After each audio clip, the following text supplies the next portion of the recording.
Hi,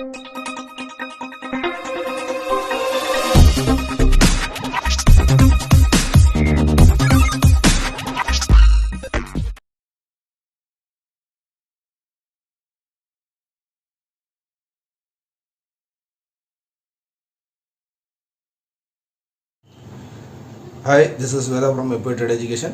இந்த வீடியோவில் நம்ம என்ன பார்க்க போகிறோம் அப்படின்னு பார்த்தீங்கன்னா, ஃபாரெக்ஸ் வந்து லீகலாக இல்லைனா இல்லீகலாக, இதை வந்து பல பேருக்கு வந்து இதில் டவுட் இருக்குது. பட் இதை வந்து இந்த வீடியோவில் நம்ம நல்ல ஒரு விவரமாக நம்ம வந்து பார்க்க போகிறோம். இது வரைக்கும் நீங்கள் நம்ம சேனலை சப்ஸ்கிரைப் பண்ணலைன்னா சப்ஸ்கிரைப் பண்ணிவிட்டு பெல் ஐகானை கிளிக் பண்ணிக்கோங்க. நாம் போடுற ஒவ்வொரு வீடியோஸும் அப்டேட் ஆகிறதுக்கு உங்களுக்கு ஈஸியாக இருக்கும். வாங்க நம்ம சப்ஜெக்ட்டுக்குள்ளே போகலாம். முதல் விஷயம், ஃபாரெக்ஸ் வந்து லீகலா இல்லீகலா. முதல்ல ஃபாரெக்ஸ் அப்படின்னா என்ன அப்படிங்கிறத வந்து நம்ம தெரிஞ்சுக்கணும். ஸோ அதுக்கப்புறமா இது லீகலா இல்லை இல்லீகலா அப்படிங்கிறதையும் பார்க்கலாம். ஸோ முதல்ல ஃபாரெக்ஸ் அப்படிங்கிறது ஒரு நாட்டினுடைய பணத்திற்கும் அதற்கு சமமான இன்னொரு நாட்டினுடைய பணத்துக்கும் உள்ள ஒரு மதிப்பீடு தான் வந்து ஃபாரெக்ஸ் வந்து நமக்கு ட்ரேடிங்லேயும் ஃபிக்ஸ் ஆகுது. அதில் வந்து நம்ம ட்ரேட் பண்ணுறதுக்கும் நமக்கு அலோவ் பண்ணுறாங்க. பட் இதில் வந்து நம்ம லீகலாக ஃபாரெக்ஸ் இருக்கா இல்லைனா இந்தியாவில் இல்லீகலாக ஃபாரெக்ஸ் இருக்கான்னு கேட்டிங்கன்னா, லீகலாகவும் இருக்குது, அதே நேரம் இல்லீகலாகவும் இருக்குது. இப்போ நம்ம முதல்ல வந்து லீகலாக இருக்கிற ட்ரேடிங் மெத்தட்ஸஸ்லாம் வந்து நம்ம பார்த்துருவோம். அதுக்கப்புறமா இல்லீகல் மெத்தட்ஸ் வந்து என்னங்கிறத பார்த்துருவோம். ஏன் அது இல்லீகலாக நம்ம இந்தியன் கவர்மெண்ட் வந்து சொல்கிறாங்க அப்படிங்கிற விஷயத்தையும் நம்ம வந்து பார்க்கலாம். இப்போ லீகலாக நம்ம வந்து ஃபாரெக்ஸ் பண்ணணும் அப்படின்னா, இந்தியாவில் இருக்கக்கூடிய ஸ்டாக் எக்ஸ்சேஞ்சஸ் வந்து 2, நேஷ்னல் ஸ்டாக் எக்ஸ்சேஞ்ச், அதே மாதிரி பாம்பே ஸ்டாக் எக்ஸ்சேஞ்ச். ஸோ இந்த 2 ஸ்டாக் எக்ஸ்சேஞ்சஸ்லேயுமே வந்து கரன்சி ட்ரேடிங் அப்படிங்கிற ஒரு செக்மெண்ட் இருக்குது. அதில் ஃபாரெக்ஸும் வந்து அலோடாக இருக்குது. இப்போ ஃபாரெக்ஸில் வந்து நீங்கள் எடுத்துக்கிட்டிங்கன்னா யூஎஸ்டி ஐஎன்ஆர் இருக்குது, அதே மாதிரி ஈரோ ஐஎன்ஆர் இருக்குது, அதே மாதிரி ஈரோ யூஎஸ்டி இருக்குது, அதே மாதிரி யூஎஸ்டி ஜேபிஒய் இருக்குது. அதாவது இப்போ இந்தியா பண மதிப்பை வச்சு நம்ம யூஎஸ்டி டாலர்லேயும், அதே மாதிரி ஈரோப்போடைய பண மதிப்போட இந்திய பண மதிப்பும், அதே நேரம் ஈரோப்புக்கும் யூஎஸுக்கும் உள்ள பண மதிப்புக்குள்ள இதிலையும் நம்ம ட்ரேட் பண்ண முடியும். இதை தாண்டி யூஎஸ்டி ஜேபிஒயும் இருக்குது.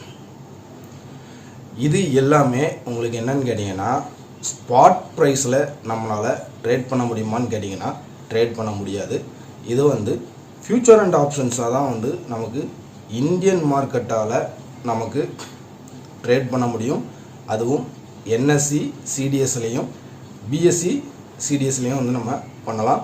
இது வந்து ஒரு வரைமுறைக்கு உட்பட்ட ஒரு எக்ஸ்சேஞ்சில் நம்ம வந்து ட்ரேட் பண்ணுறோம். அதுவும் இந்திய ரூபாயை வச்சு நம்ம வந்து ட்ரேட் பண்ணுறோம். ஸோ இப்போ என்எஸ்சி அண்ட் பிஎஸ்சி இந்த ரெண்டுமே வந்து பார்த்திங்கன்னா செபி கண்ட்ரோலில் நமக்கு வருது. அதே மாதிரி இந்த கரன்சி மார்க்கெட் வந்து பார்த்திங்கன்னா செபி ப்ளஸ் ஆர்பிஐயோடைய கண்ட்ரோல் வரம்புக்குள்ளே வர்றதுனால இது வந்து நம்ம லீகலாக உங்களுடைய பணத்துக்கு ஒரு சேஃபாக நம்ம வந்து ட்ரேட் பண்ணுறதுக்கான வாய்ப்பை வந்து அவங்க கொடுக்குறாங்க. சரி, இப்போ நம்ம எதுலலாம் வந்து இந்த ஃபாரெக்ஸ் ட்ரேட் நம்ம வந்து பண்ண முடியும் அப்படின்னு கேட்டிங்கன்னா, அங்கீகரிக்கப்பட்ட ரிஜிஸ்டர்ட் இந்தியன் புரோக்கர்ஸ் வந்து இருக்குது. ஸோ அதில் வந்து நம்ம ட்ரேடிங் அண்ட் டிமேட் அக்கௌண்ட் வந்து நம்ம ஓப்பன் பண்ணிக்கிட்டாலே நம்ம வந்து பண்ண முடியும். உதாரணத்துக்கு ஃபுல் டைம் புரோக்கர்ஸில் எடுத்துக்கிட்டிங்கன்னா, ஏஞ்சல் புரோக்கிங்காக இருக்கட்டும், ஐசிஐசிஐ டைரக்டாக இருக்கட்டும், ஹெச்டிஎஃப்சி செக்யூரிட்டிஸாக இருக்கட்டும், அதே மாதிரி டிஸ்கவுண்ட் புரோக்கரில் வந்து அப்ஸ்டாக்கு வந்து இந்த கரன்சி ட்ரேடுக்கு வந்து உங்களுக்கு அலோவ் பண்ணுறாங்க. அதுக்கான நம்ம ஃபார்மாலிட்டிஸாக நமக்கு ஆதார், பேனு, பேங்க் அக்கௌண்ட் இருந்தால் நம்ம அந்த செக்மெண்ட்டை கூட நம்ம ஆக்டிவேட் பண்ணி நம்ம அதில் வந்து ட்ரேட் பண்ணலாம். ஆனால் ஸ்பாட்டில் பண்ண முடியாது. ஃபியூச்சர் அண்ட் ஆப்ஷன்ஸ் மட்டும் நம்ம அதில் ட்ரேட் பண்ணலாம். இது லீகலாக நம்ம பண்ணக்கூடிய மெத்தட். இதுக்கு வந்து நம்ம டெக்னிக்கல்ஸ் நல்லா நம்ம வந்து கற்றுக்கிட்டோன்னு சொன்னால் நம்ம வந்து அழகாக ஒரு சின்ன அமௌண்ட் வச்சு கூட நம்மளால் பண்ண முடியும். இப்போ இல்லீகலாக ஏன் இந்தியன் கவர்மெண்ட் வந்து ஃபாரெக்ஸை சொல்கிறாங்க அப்படின்னு கேட்டிங்கன்னா, இல்லீகல் பிளாட்ஃபார்ம்ஸ் வந்து பார்த்திங்கன்னா ஏதோ ஒரு நாட்டில், இப்போ உதாரணத்துக்கு உங்களுக்கு இப்போ ஒரு ப்ளே ஸ்டோர்ஸ்லேயே வந்து உங்களுக்கு நிறைய ஆப்ஸஸ் வந்து உங்களுக்கு அவைலபிலிட்டியில் இருக்குது. அதில் வந்து நீங்கள் ஆக்டோ எஃபெக்ட்ஸாக இருக்கலாம், இல்லைனா பினமாவாக இருக்கலாம், இல்லைனா எக்ஸ்னஸாக இருக்கலாம். ஸோ இந்த மாதிரி நிறையா ஆப்ஸஸ் வந்து ஃபாரெக்ஸ் ட்ரேடிங்கை வந்து என்ன பண்ணுறாங்கன்னா ஸ்பாட்டுன்னு சொல்லியும் கொடுக்குறாங்க, அதே நேரம் உங்களுக்கு ஆப்ஷன்ஸ்னு சொல்லியும் கொடுக்குறாங்க. பட் ஆனால் இதில் ஏன் இந்தியன் கவர்மெண்ட் வந்து இந்த ஆப்ஸஸ் எல்லாம் இல்லீகல்னு ஏன் சொல்கிறாங்க அப்படின்னு கேட்டிங்கன்னா, இப்போ நம்ம லீகலாக நம்ம என்ன பண்ணுறோன்னா இந்தியன் ருப்பியை வச்சு நம்ம ட்ரேட் பண்ணுறோம்.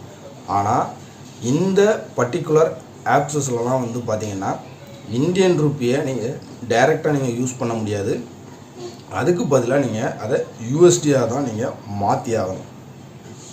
ஸோ அப்படி நம்ம மாற்றும்போது ஆர்பிஐ வந்து நமக்கு என்ன சொல்லுது அப்படின்னு பார்த்தீங்கன்னா, நம்மளுடைய பணம் வெளிநாடுகளுக்கு தேவையே இல்லாமல் ஒரு பர்டிகுலராக வெளியில் போகும்போது நம்ம நாட்டினுடைய பண மதிப்பு வந்து ஒரு இறக்கத்தை சந்திக்கக்கூடிய சூழ்நிலை வருது. அதனால் இது வந்து இந்திய அரசியலமைப்பு சட்டப்படி இது வந்து தவறான விஷயம் அப்படின்னு சொல்லி ஆர்பிஐ வந்து நமக்கு சொல்லுது.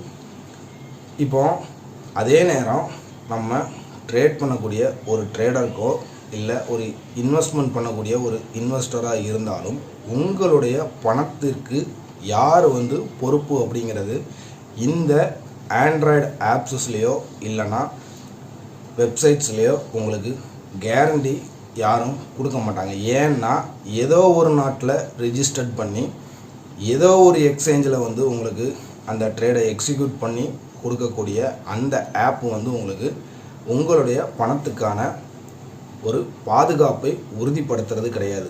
ரெண்டாவது வித்ட்ரா ப்ராப்ளம். ஸோ நிறைய பேர் வந்து நம்ம வீடியோஸஸ்லேயே வந்து கமெண்ட் செக்ஷனில் கேட்டிருந்தாங்க. ஸோ இந்த மாதிரி நான் ஒரு ஆப்பில் வந்து நான் வந்து பணம் போட்டு ட்ரேட் பண்ணியிருந்தேன் ஃபாரெக்ஸில். பட் ஆனால் என்னால் வித்ட்ரா எடுக்கும்போது என்னால் முடியலை. அது வந்து பிளாக் ஆகுது. அதாவது என்னுடைய அக்கௌண்ட்டே வந்து என்னன்னா பிளாக் ஆன மாதிரி காட்டுது. இதுக்கு நான் என்ன பண்ணுறது அப்படின்னு. ஸோ இந்த மாதிரியான பிரச்சனைகள் எல்லாமே உங்களுக்கு அந்த மாதிரி ஒரு அன்ரிஜிஸ்டர்ட், அதாவது இந்தியாவில் ரிஜிஸ்டர்டு இல்லாத ஆப்ஸஸ்லேயோ பிளாட்ஃபார்ம்ஸ்லேயோ ட்ரேட் பண்ணுறது வந்து ஒரு செக்யூரிட்டி சேஃப் கிடையாது அப்படிங்கிறது மொதல் விஷயம்.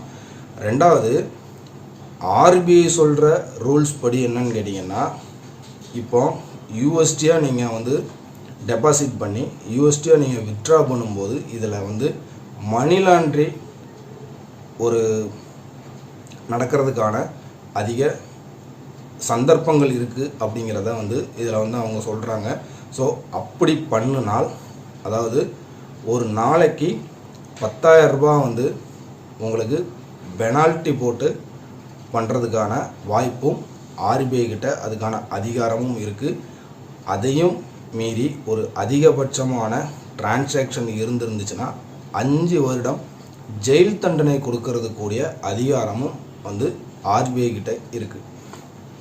அப்போது நம்ம வந்து நமக்கு லீகலான ப்ரொசீஜர் என்னதோ அதை வச்சு நம்ம இந்தியன் கரன்சியை வச்சு நம்ம என்ன செய்யலாம்னு கேட்டிங்கன்னா ஃபாரெக்ஸ் ட்ரேடிங் பண்ணலாம், லீகலாகவே பண்ணலாம்.